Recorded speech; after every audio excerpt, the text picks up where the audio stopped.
Good morning. I'm really pleased to be able to do this, but before I do it, I want to say what a fantastic night last night was, and to sit through those awards. There were times when I thought, for God's sake, stop, because it just went on and on and on. But what it did was it gave me a speech.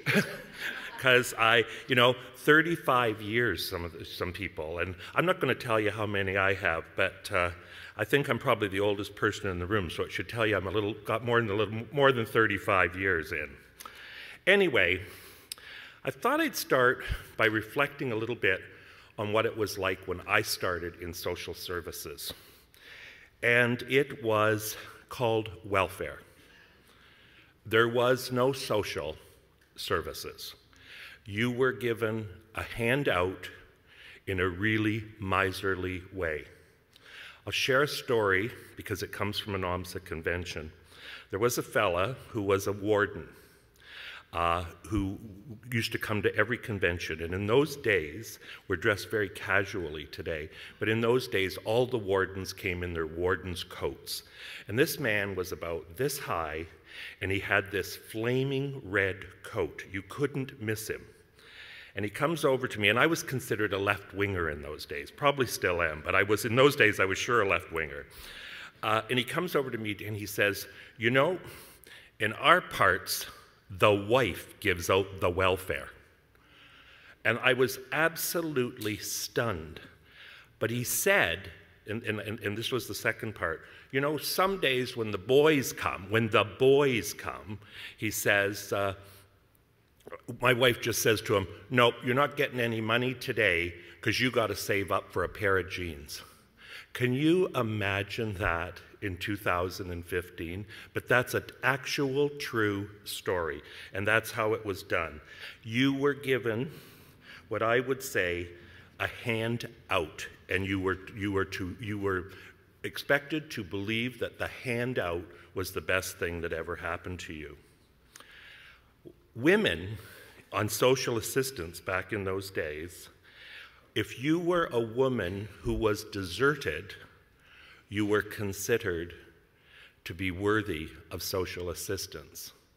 If you were a woman or a harlot who separated from your husband, you were given less social assistance, and in fact, were not eligible for FBA. You couldn't go on to the bigger system. This is only, folks, about 25 to 30 years ago. I mean, you can see change. You just can't even imagine those things in these days. I will tell you that there was absolutely no decision-making by clients. You were told what to do, how much you would get, when you would get assistance, when you wouldn't get assistance, et cetera, et cetera. I'll tell you a story about being called up by a radio station one day, and this will give you a sense of the climate and what people thought. I got a call from a radio station. The guy's last name was Green, and he was Hamilton's answer to Howard Stern. He was the sensational guy. And for about 10 minutes before the phone call, before I went live on the radio, they talked to me about, oh, tell us all the good things about people, blah, blah, blah, blah, blah. And I got on the radio, and his question to me was, do you think it's right that these young girls should have a baby, get pregnant, and have another baby, and get more social assistance? And my response, through the mercy of God, was, I believe that society believes that every child in this country should be able to eat.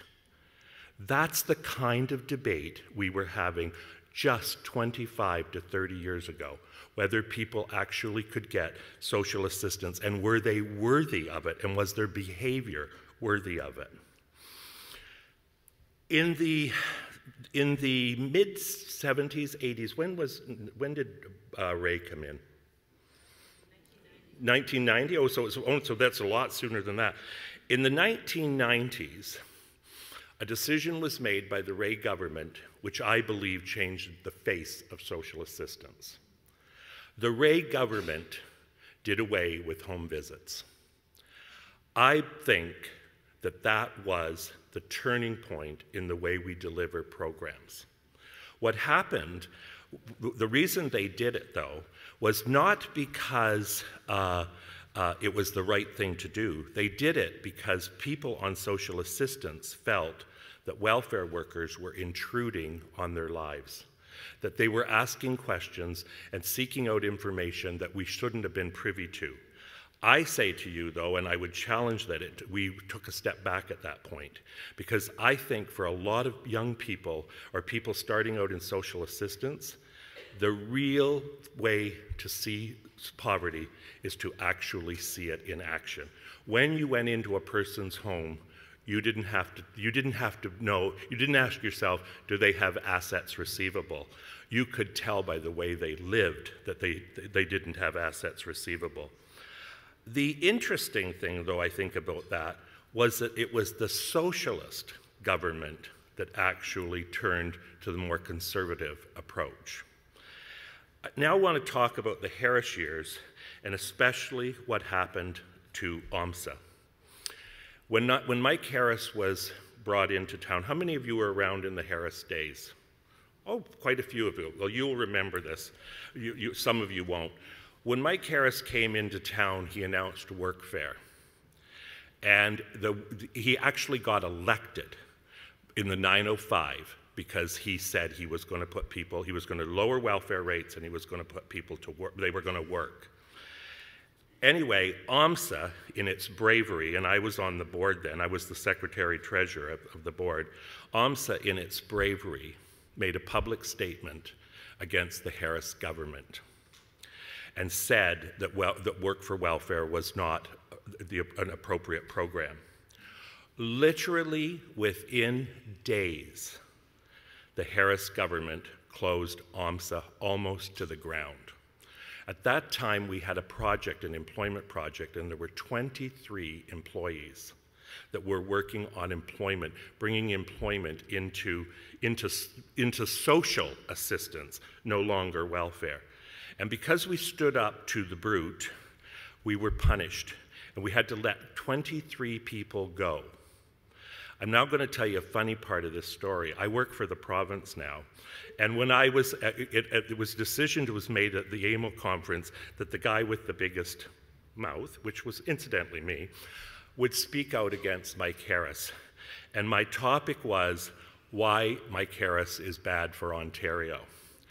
When I got hired by the province and they Googled Alf Spencer, what do you think popped up?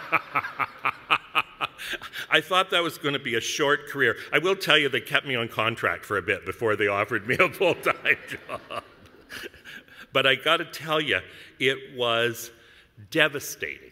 And people, we took a step backwards because the public actually believed that they could voice out against people on social assistance. So that's enough about the history. I want to talk now a little bit about the challenges, because I only have a few minutes, but I want to talk a little bit about the challenges and things that I think that we still need to focus on. I believe that when I first started, there were literally dozens and dozens and dozens of mostly young men who left school either right after grade 8 or were out of school by grade 10. And the reason they left was because nobody was diagnosing learning disabilities. You were just a troublemaker. Nobody understood the frustration of learning. Nobody was helping those kids. And the only way out was to act out. So they either went the jail route, the drug route, and for sure left school route. The support of kids with learning disabilities, I think, has helped us to the point now where we have, I told you yesterday, 46,000 kids in colleges and universities with disabilities. I think many of those kids stayed in school because we addressed learning disabilities, but we are still a long way from an open discussion on learning disabilities. We still consider learning disabilities the thing you don't want to talk about. You don't want to tell people that you can't read or that you can't do math, et cetera, et cetera. So I would say to you, in the businesses that you're doing, that always remember to think about the person who's in front of you, and are they actually hiding this inability to learn. The next challenge, and Kathy talked about it last night, is the whole area of mental health. We have to, in this province, get open and blunt and honest about mental health. Right now, the 46,000 kids that are in university, the #1 disability, if you're in university, is mental health. We are asking kids in second year university to get 80 and 90% because if they're going the university route, they have to have a master's. We're putting pressure on kids that's an unbelievable pressure. And it's not just in schools, it's everywhere. We have to have an honest discussion about mental health and where it fits into work, play, etc., etc. Incidentally, the second disability at colleges and universities is bulimia. So think about mental health pressures to get an education and then manifesting in how do I look, how do I feel, etc., etc. The next thing I think that we have to talk about is the impact of technology on the jobs that you do. You know that yesterday I talked long and hard about the need to consult, to talk to people, to get people's opinions. I would challenge you that in your work, you should be looking at things like SharePoint. If you're actually going to have integrated human services, is there not a way through technology that the children's aide can talk to the employment counselor, can talk to the addictions counselor? Is there not a simple way to do it? I would also say to you that you have a responsibility to use the media to tell your stories, to tell the stories that we heard last night, the children's aid stories, the children's services stories, the housing stories, the employment stories. You should be tweeting as an organization at least once a week. I would also challenge you to take those stories to your media because many of you, if you work in Toronto, I can't get an accessibility story on page 89 of the Toronto Star unless somebody's criticizing us. But you in your small communities with your local newspapers, you should strive for at least one social services story in the paper at least once a month. Tell the stories, not the poverty story, tell the success stories, the stories that you're proud of and that your community should even be more proud of. So in summary, I want to leave you with this thought. We went from handout to the time of employment where we'll give you a hand up. I would say to all of you, and I leave you with this thought, that the delivery of human services by you is really hands joined together. Thank you.